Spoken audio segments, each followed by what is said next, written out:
David here from AFX.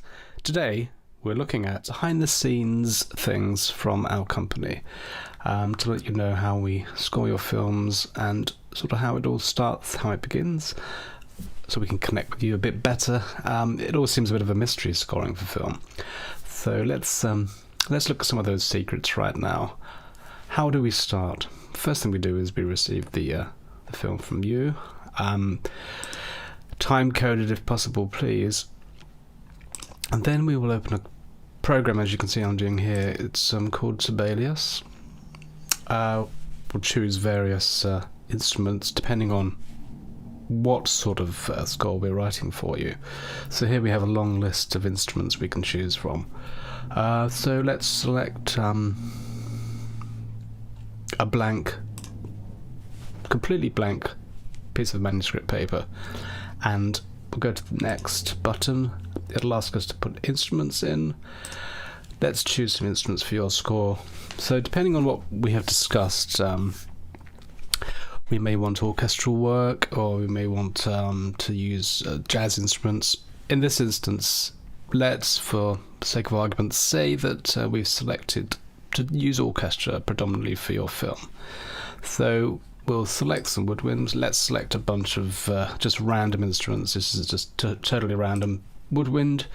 Then let's go for some brass, add some brass to the score, percussion and drums, a couple of those, always nice, aren't they? And some singers. Let's have a couple of singers, and some strings, of course, strings.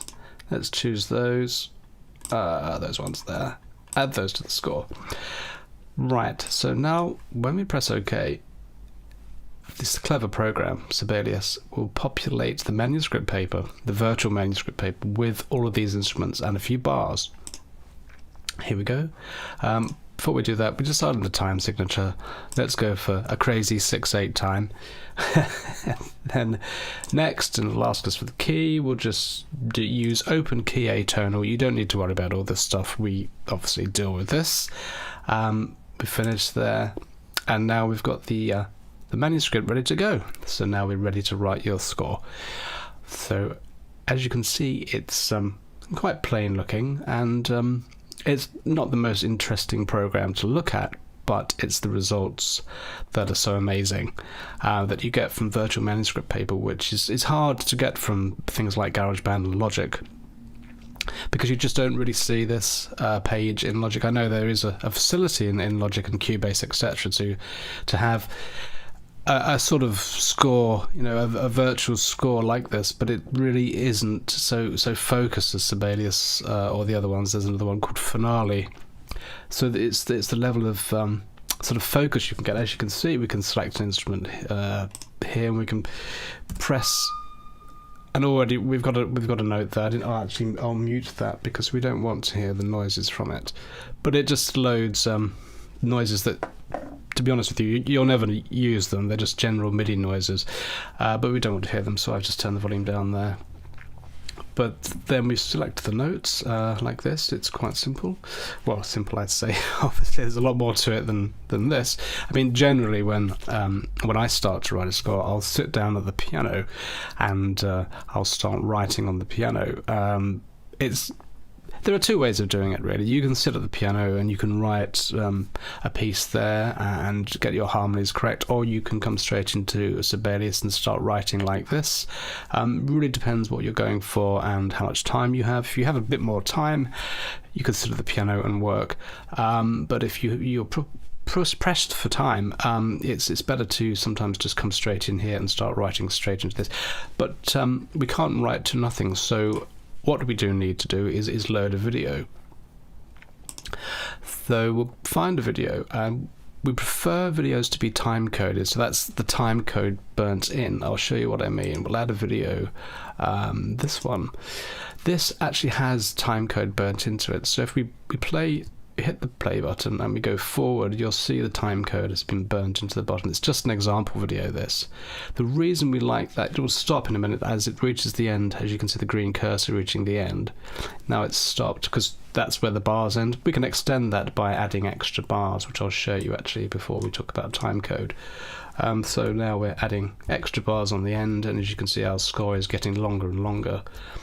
Now when we play back, the time code will play further past the last point because we have extended the score. The reason we like time code to be burnt in, we're always talking about this, you can do it in FCP or Avid Media Composer or Adobe Premiere.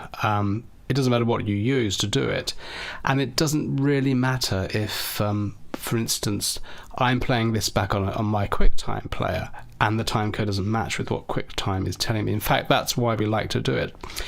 The reason timecode is so good when it's actually burnt into video like this is we can talk when we're on the phone or we're discussing the hit points for the when we sit down, we do a spotting session, we can talk about the exact point together. So I know that when you're talking about 2722, as you can see on the screen now, my video will be at 2722. If we didn't have the time code there and we were just relying on the computer's sort of timekeeping, that's not so reliable. It can drift, and it can be, computers are all different. They have different chips and they oscillate at different frequencies, to get technical about it. So you can't really trust things from computer to computer, especially video. When we have the timecode burnt in like this, we can grab our playback line, we can slide it back, and as you can see, not only does the score move backwards, but the video does too, and the timecode does too. It's very handy. And when you're scanning through a film, say this was a minute of a very dark piece of the movie, or in fact, if it was just black like this, without time code, I really would have no clue as to how far into the film we'd got. So time code is very important, and that's the reason why. So we both know what page we're on all the time. I can't sort of reiterate that enough. Always think about time code and always burn it in. And our preferred video codec actually is H.264. We don't need it HD, definitely not high definition video, that just doesn't work for us. H.264 720 is fine, really. It doesn't need to be amazing quality. What we're more concerned about when we start scoring is the timing, really. That's the fundamental thing about scoring is timing.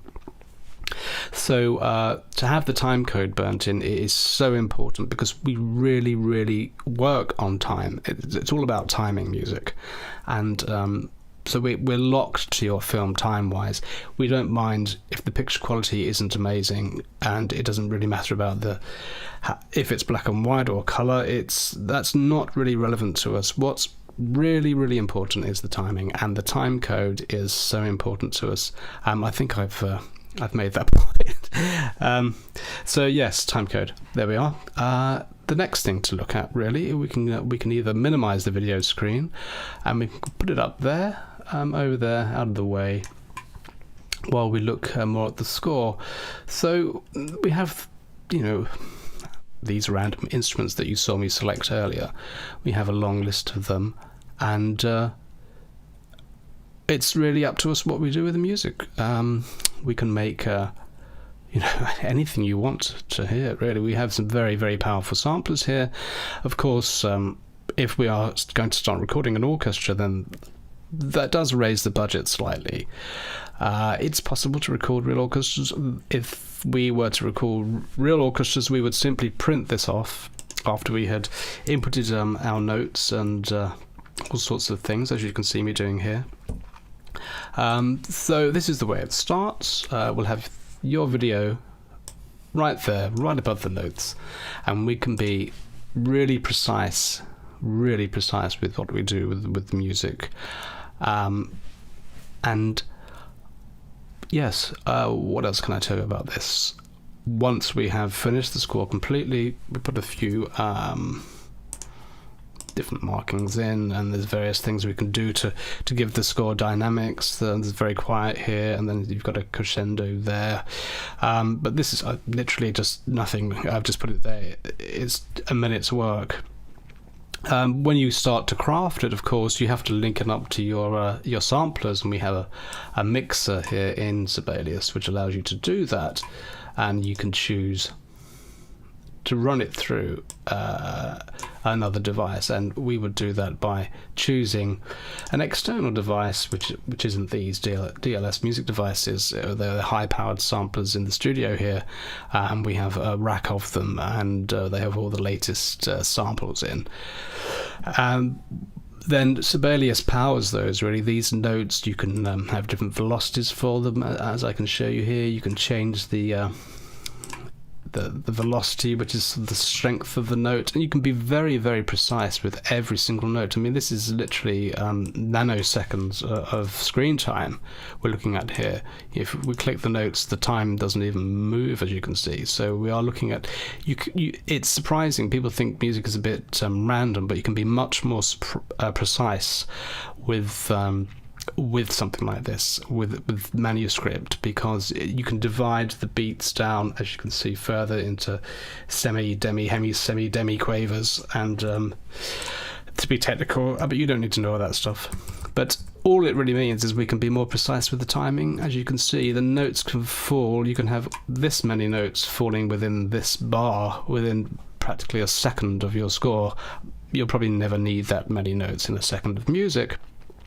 But it's not infinite, the amount of breaking down you can do, but when you're breaking it down to nanoseconds and having many sort of events on a microsecond, if you like, the fact that it's not totally infinite is not relevant, really. It's impossible to perceive anything that fast, and this program can be very, very fast if it needs to be. What else can I show you? So when we have the score written, then we power our samplers, and the samplers look a bit like another boring screen, I'm afraid. This is how the samplers look, and we will have a rack of them, and all of these different instruments, which are powered by each channel coming out of Sibelius, will then leave the computers completely, and all of these separate instruments, which we can adjust the levels of individually, will be sent to the analog desk, and which is sitting right here next to me, and that will go into our hard disk recorder, which is a 5.6 megahertz recorder, very high quality. So the desk is used to pull all of the computers together and put them into one place, and ultimately you want them on the hard disk recorder. Now Sibelius has another facility in it which allows you to change the performance of the playback. So you can get expressive performance, very expressive. You can have it played back mechanico or sensory rubato. Rubato simply means slightly out of time, and you do tend to find in computer music that things are too in time. So when we write virtually like this, of course, if you hand this score to an orchestra, then you have natural time discrepancies. But when you're writing for samples, you do spend a lot of time putting the samples out of time to simply give added reality to the score. No musicians play back in time, especially under a 60-piece orchestra, so you have to bear that in mind when you're making these scores. And you do tend to put a note in, and then you'll think, okay, I'll put that out of time. I'll bring it back slightly, because it's too in time, it's too metronomic, it's too robotic. A lot of the time is spent just doing that, and which is why we get such a realistic result. Is we pay special attention to those sort of minute sorts of things that a lot of companies who score films would probably not think about.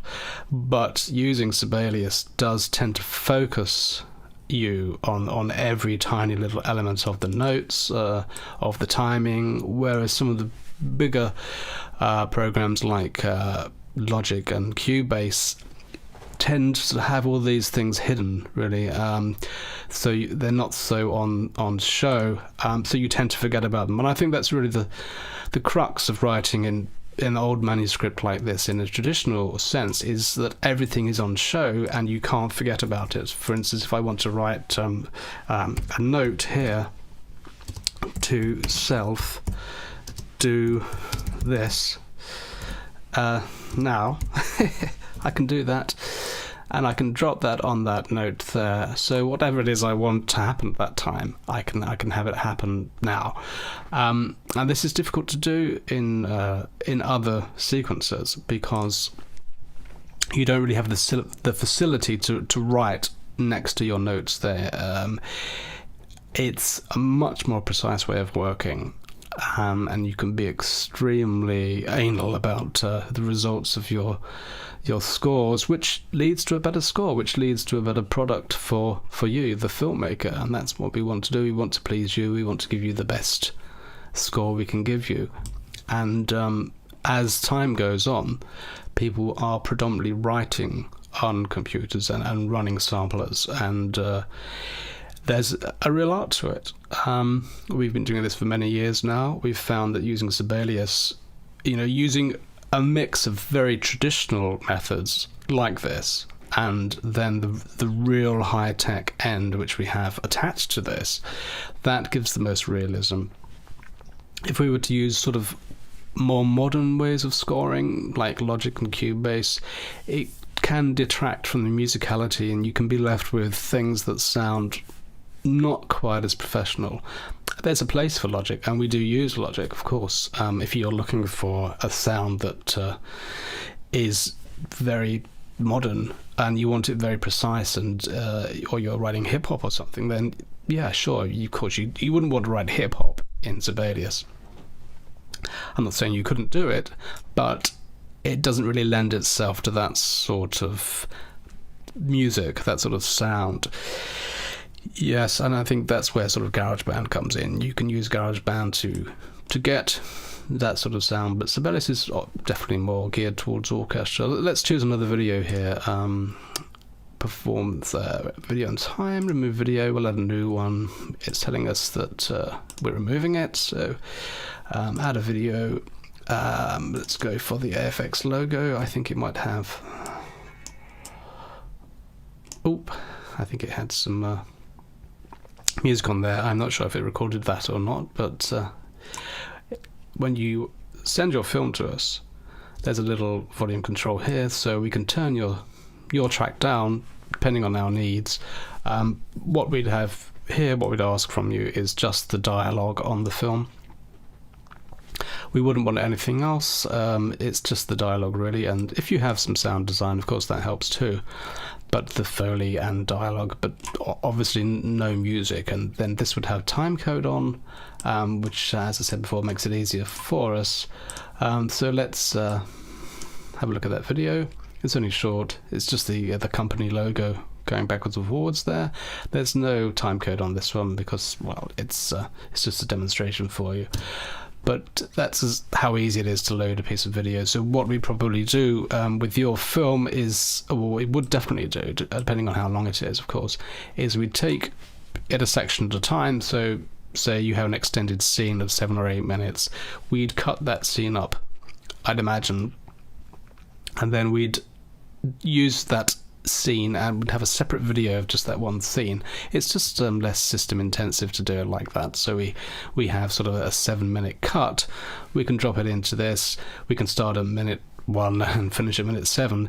It makes life easier than having the whole feature film just sort of always there and you're having to scan through it. That's not really how it works.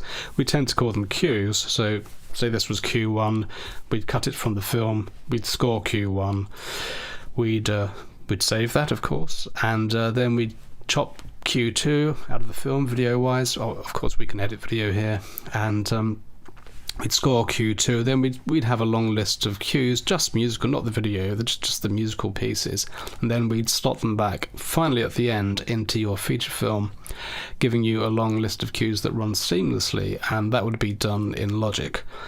We pull up Logic and tie the programs together. I have Logic here, actually. Yes, Logic there. So we can do that with Logic at the end, and that's usually how it's done. You just stitch all of the cues together in one long line, then you add various sort of enhancements if you need to at the end. Yes, I think I've kind of run a bit over, actually. I was only expecting to do a 5-minute video. This is 20 minutes so far. It's been great explaining to you how things work with AFX. I do hope you've enjoyed this video, and I'd like you to visit the website. Do sign up for a weekly, well, it's not weekly, it's sort of sporadic actually. Our newsletter comes out occasionally, just sort of telling you what's going on, and but do sign up for that and you'll get regular updates on what we're doing. So I hope you've enjoyed this video, and I'll upload another one very soon, and we'll talk about some more aspects of scoring. Thank you. Bye for now.